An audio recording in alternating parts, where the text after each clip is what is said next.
আমি যদি এখন মারা যাই তাহলে পরে আমার জন্য জান্নাত অপেক্ষা করছে না জাহান্নাম অপেক্ষা করছে, আমার ভাবা উচিত।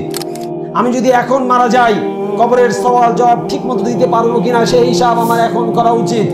কারণ চোখটা বন্ধ হয়ে গেলে, দুনিয়ার শ্বাস বন্ধ হয়ে গেলে আমার আর কিছুই করার থাকবে না। আপনার সন্তান 2 দিন কাঁদবে, 3 দিন কান্না করবে, তারপরে কবরস্থানে গিয়েও একটা বারের জন্য সালাম দিতেও যাবে না।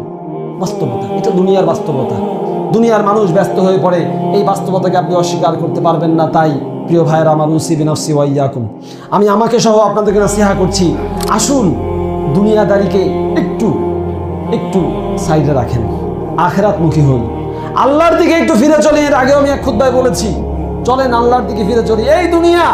এই দুনিয়া নিয়ে মারামারি কাটাকাটি করে কত কিছু করতেছি আমরা। আল্লাহর ওয়াস্তে বলতেছি আল্লাহকে ভয় করুন, আল্লাহর ওয়াস্তে বলতেছি আল্লাহকে ভয় করুন।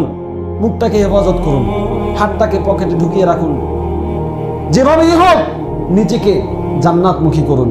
আপনার দ্বারা কোনো মানুষ যেন ক্ষতিগ্রস্ত না হয়, আপনার কোনো কথা দ্বারা, কোনো কাজ দ্বারা, কোনো আক্রমণ দ্বারা, কোনো কিছু দ্বারা যেন ক্ষতিগ্রস্ত না হয়। আপনি নিজেই শাস্তির মধ্যে আছেন, আমি নিজেই শাস্তির মধ্যে আছি। প্রতি মুহূর্তে আমাকে শাস্তির ভিতর দিয়ে যেতে হচ্ছে, আমি কিসের জন্য নিশ্চিন্তে আছি?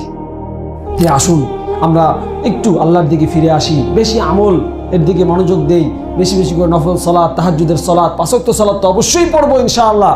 এর সাথে সাথে নফল সিয়াম, তাহাজ্জুদের সালাত, বেশি বেশি আল্লাহর সন্তুষ্টির জন্য দান সাদাকা করা, এগুলো আমরা করার চেষ্টা করি। আল্লাহ সুবহানাহু ওয়া তাআলা আশা করা যায় ইনশাআল্লাহ আমাদের এই কাজগুলোকে, আমলগুলোকে কবুল করবেন এবং এর বিনিময়ে আল্লাহ সুবহানাহু ওয়া তাআলা আমাদের গুনাহগুলোকে মাফ করে দিয়ে আমাদেরকে তার তৈরিকৃত জান্নাত দান করবেন। আমিন। আকুলু কাওলি হাদা আস্তাগফিরুল্লাহ লি ওয়া লাকুম ওয়া লিসাইরিল মুসলিমিন।